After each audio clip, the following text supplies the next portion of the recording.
Hi you guys, my name is Rachel and I want to come on today to express gratitude. Faith without work is dead, and you must do the work in order to reap the rewards. I have now a 9-year-old who was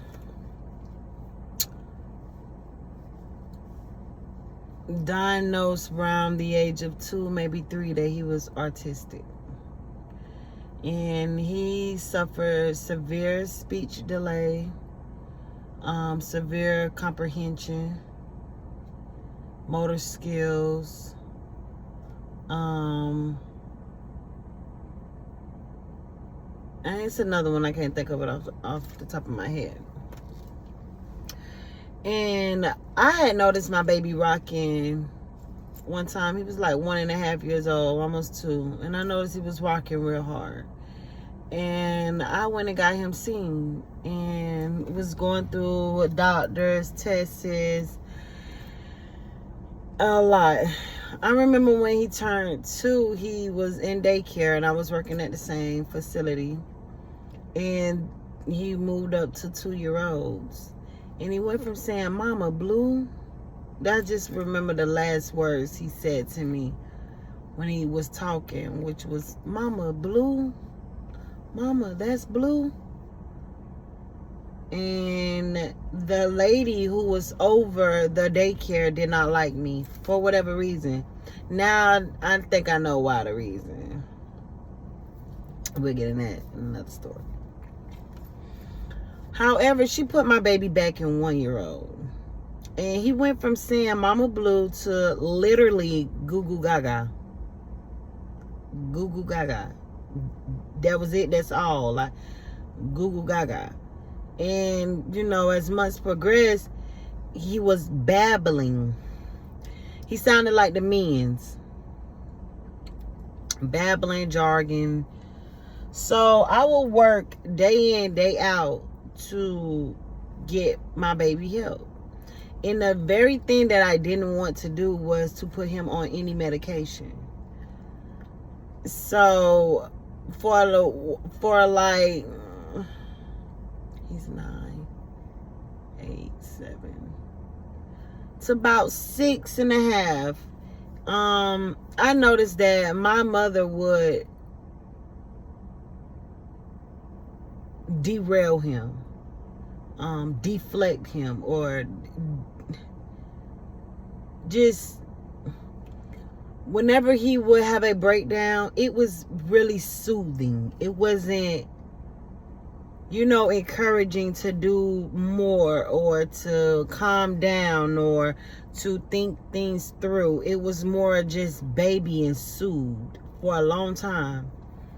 And my baby attended a ABA therapy. He had behavior. And I felt like the behavior came from not expressing himself or, arguing around your children. It affects them. It affects their ears. It affects them a lot. And I went through a major death and rebirth.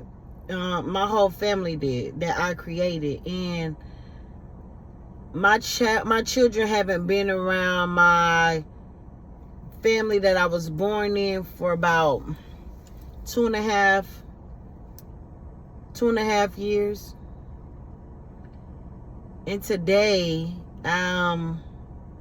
before that, so I remember a friend telling me that she put her child in special education in elementary, and she kept him there to the 5th grade. So once he, got to the 6th grade, he was able to transfer. He was able to transition to different classes and, do it on his own without having those mental breakdowns. And I took that like she was talking to me, So I put my kid on special education for him to get the extra help he needs. I don't care what you call it. And You know, my baby suffered from bullying. My baby suffered from a lot of things that we have accomplished now.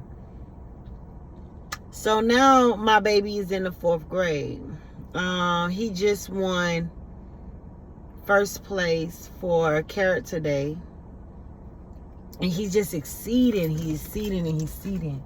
And so I had a conference this rising with his teachers, and he was included. But I did it virtual because I had a doctor's appointment. My baby has graduated from special education. Like, you know, the beginning of this year, he graduated from the ABA therapy, which he would go like daily, you know. People even catch the bus there. He graduated that. Now my baby, before December even hit, my baby does not need no extra help. No nothing. Like, and they bragging like he just a new person. Like, you know, he just, I just couldn't believe it. He's just like a new student. Like, and sometimes, more times than others, you have to exclude yourself away from things and people that hinder you. You know, like, you can't heal in the same place you was broken in. I don't care how somebody can dress that up. You can't heal in the same place you was broken in. You cannot. It would not happen unless those people are not there. You know, I am one proud mama. I am very, very proud of myself. Like, I give the honor and the praise to God, you know, for the Most High has carried us. You know, if it wasn't for him, it wasn't for, you know, the divine, it wouldn't be no us, you know. I'm just excited the fact that I took the time to learn my baby. I learned his likes, his dislikes. I learned what triggered him. You know, I learned so much. He taught me so much. But I've learned the things that was his weakness and turned him to his strength. And that's what alchemizing is. Alchemizing is really turning your weakness to your strength. Turning that dark thing and meet it heads on so y'all could go toe to toe to figure out what is it that y'all are doing. You know what I'm saying? Like, what it is that needs to be done. What it is that needs to be healed. And my baby suffered from a lot of stuff. Like, a lot of kids go through a lot of things with their parents. For real. And they have to grow up with their parents. And J2 was one who grew up with me. Like, he literally grew up. Like, I already knew about kids because I love kids. I always babysat. That was my thing. But I never knew about being a mother until I had my own child. And my baby have gone through a lot. My baby have persevered through a lot. And I want to make sure that I give him his flowers, his balloons, his bubbles. Give him his hugs while they're still here. Especially young, because I appreciate him. You know, his brother, his father, we appreciate him. And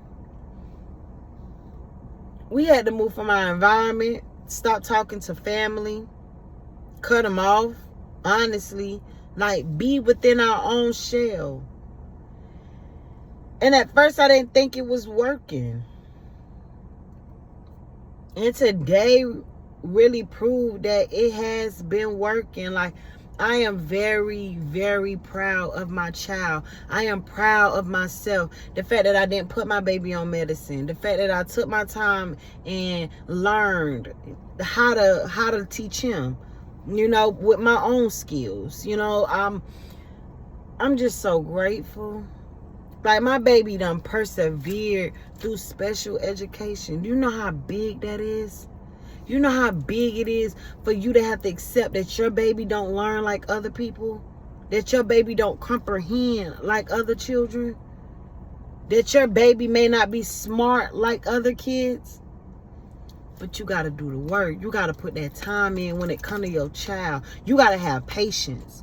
One thing about patience is real. You must have patience. Like, sometimes it takes breaks. You got to do breaks. You know, you got to do certain things.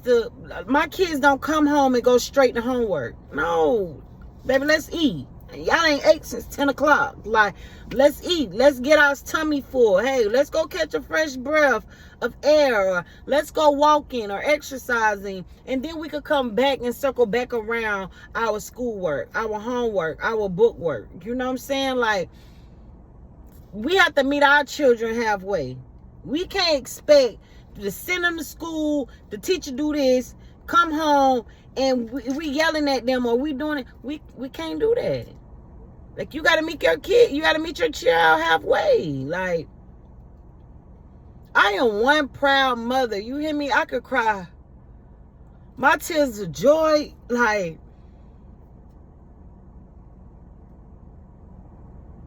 I love my babies. I love my babies. And J2, I seen J2 come to me. I seen him in the spirit come to me. I seen him come to me. You know, so especially being a spirit that hasn't been reincarnated. He never been reincarnated.